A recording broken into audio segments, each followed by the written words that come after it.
Hello, happy Monday. This week's topic is about detoxing. So, I'm running my program with a test group right now. It's a 6-week self guided program. And one of the first things that we work on is adding more fruit and vegetables into our diet, and specifically organic ones, so that we can avoid some of those chemicals that are used in fertilizers and pesticides and preservatives that to bring these to market. And a lot of these different chemicals have been shown in studies to cause health problems. And I think this is something that we've known about for many, many years, how chemicals in our environment are affecting us and the world. But it's becoming more and more talked about right now because they're starting to do a lot of studies that show links between these chemicals and chronic illness. So today, I wanted to give you my top 3 things that I do to detoxify my environment and make sure that I'm not using things that are harming my health.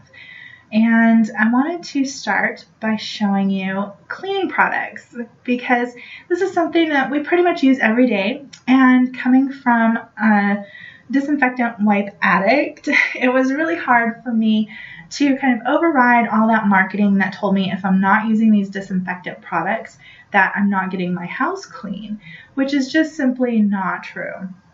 So I made the switch gradually and weaned myself off the disinfectant products by using vinegar. Vinegar and baking soda and essential oils basically are kind of what I've switched over to for the most part. I will admit I still use disinfectant if I've been cooking with like raw meat, which could contain, E. coli and potentially really dangerous bacteria. But for the most part, for general cleaning, I switched to that. And I'll give you an example.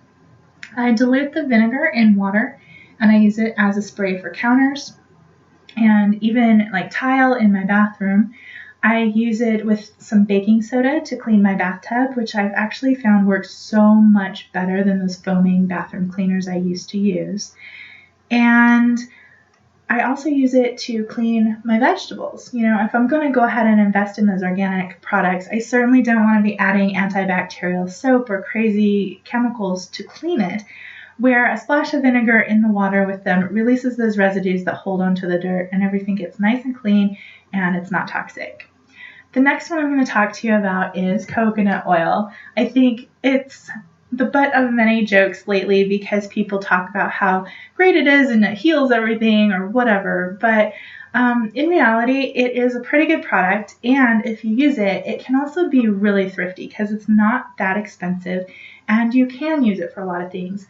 It melts at around room temperature, definitely body temperature. That's what makes it a nice moisturizer. And you can cook with it. It has a fairly high smoke point.